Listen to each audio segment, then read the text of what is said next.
बिल्कुल सही लिखा कहा था, कोई गलत तो कहा नहीं था कि उन्होंने कि डर के माहौल के जनक ये ना दिखा पाएँगे।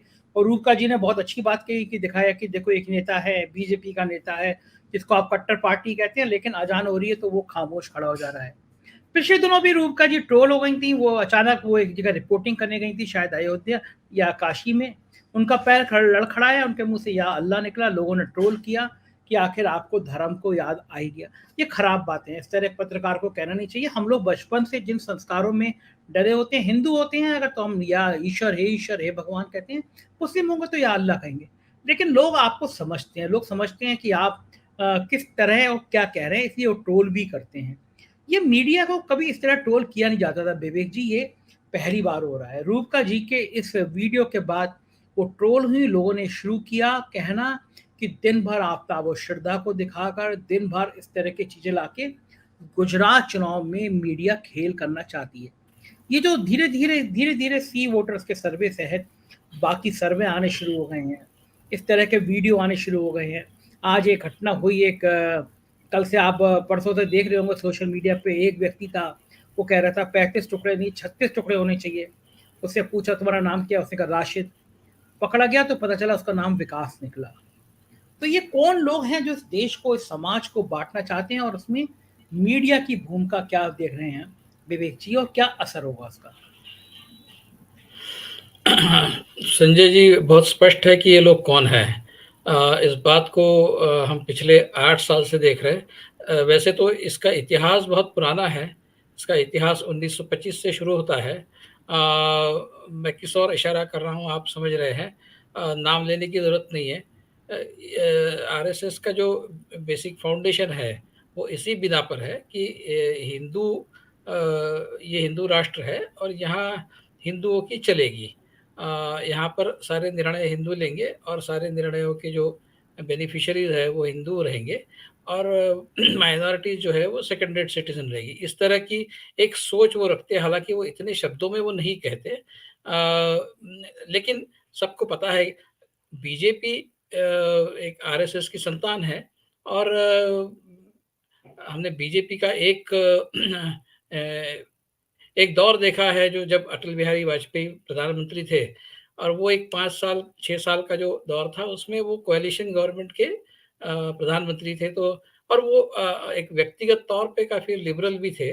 वो टिपिकल एक संघ के मोल्ड में रचे बसे राजनीतिज्ञ नहीं थे। वो काफ़ी लिबरल थे और उनके लिबरलिज़्म का परिचय उन्होंने बहुत सारे चीज़ों में उन्होंने पूरे देश को कराया था। और कोएलिशन गवर्नमेंट के भी कंपल्शंस थे जिसके चलते उन्होंने हिंदुत्व की राह नहीं पकड़ी। वो उनकी एक तरह से मजबूरी भी थी और शायद उनके स्वभाव के लिए वो एक बहुत अच्छी एक बात थी कि उनको कोएलिशन गवर्नमेंट चलाना पड़ा। अगर वो पूरा 100% बीजेपी की सरकार चलाते तो मुझे लगता है कि वो 5 साल प्रधानमंत्री नहीं बने रहते, उससे पहले ही उनको निकल जाना पड़ता। लेकिन उस दौरान भी उनको संघ की तरफ से उनका बहुत विरोध हुआ क्योंकि वो हिंदुत्व की बात नहीं करते थे। तो वो जब अपॉर्चुनिटी बीजेपी को मिली 2014 में, उसके बाद से आज तक पिछले 8 सालों में हमने सतत ये देखा है कि हिंदुत्व की बात हो रही है, पुरज़ोर तरीके से हो रही है और बहुत ही वायलेंट तरीके से भी वो कई बार होती है। वो जो वायलेंस है वो बहुत ही कंट्रोल्ड वायलेंस हमने देखा है। कहीं लिंचिंग होती है, कहीं डरा धमकाने धमकाने की बात होती है। कोई मतलब एक तरह से एक मास हिस्टीरिया क्रिएट किया जाता है। हालाँकि उसको रायट्स पे तब्दील नहीं होने दिया जाता। हमने देखा है कुछ रायट्स हुए हैं, दिल्ली में हुए हैं और उत्तर प्रदेश में भी हुए हैं। लेकिन कंट्रोल्ड तरीके से ताकि सिर्फ़ एक मैसेज चलता रहे पूरे देश में कि देखिए हम हैं यहाँ पर और आपकी नहीं चलेगी और हम किसी भी शॉर्ट नोटिस पर आपको अपने ठिकाने पर रख सकते हैं। आपको you can be put in your position, ये इस तरह का एक नोटिस दिया जाता है कंट्रोल्ड वायलेंस से, थोड़ा-सा विजिलेंटिज़्म वगैरह करके। तो ये पूरा जो है और इसके साथ में मतलब दुर्भाग्यपूर्ण बात ये है कि इसके साथ में मीडिया भी उनका साथ दे रहा है। मैं ये नहीं समझता कि मीडिया खुद होके इसका साथ दे रहा है। मैं ये समझता हूँ कि जब 2014 में बीजेपी की सरकार आई, उसके बाद उनके टारगेट्स थे, उन्होंने पहले से ही टारगेट्स डिसाइड कर रखे थे कि कौन-कौन है जो हमारे हिंदुत्व के प्रोग्राम को अपोज़ कर सकते हैं, हमारे प्रोग्राम को डिरेल कर सकते हैं। उसमें 2 सबसे महत्वपूर्ण जो फैक्टर्स थे, वो एक तो सिविल सोसाइटी और दूसरा मीडिया।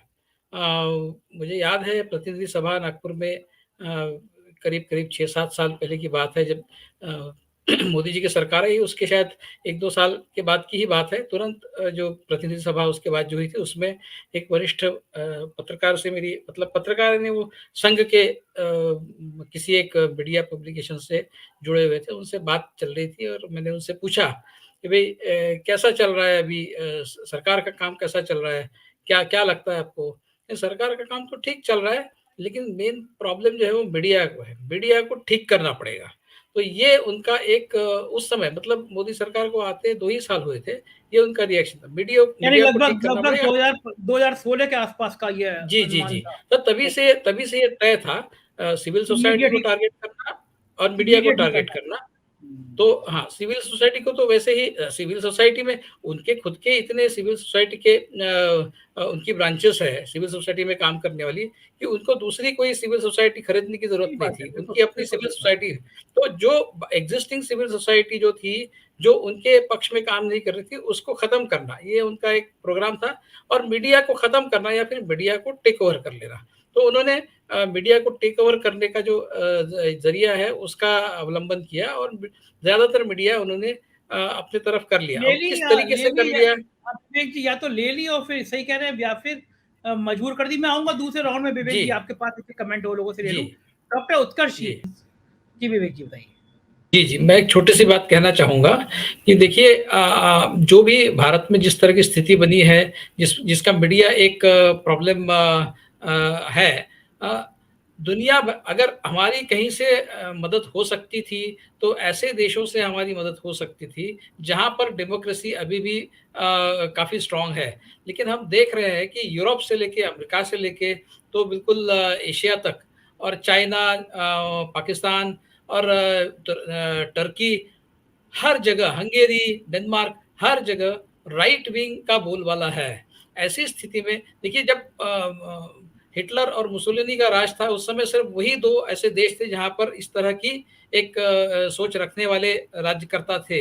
लेकिन आज दुनिया भर में ऐसे लोगों का बोलबाला है, तो कहीं से हमको बाहर से कोई भी होप हमने रखनी नहीं चाहिए। ये लड़ाई जो है, वो हमें खुद अपने बलबूते पे लड़नी है, इस बात का हमें ध्यान रहे। इसमें मीडिया हमारे साथ नहीं है, इस ठीक बात का बात भी हमें ध्यान रहे। है, बिल्कुल ठीक तो बात ये है। बहुत ये जो डिफ़रेंस है उस समय और आज के समय में, ये बहुत ही बहुत महत्वपूर्ण है, बहुत क्रिटिकल है।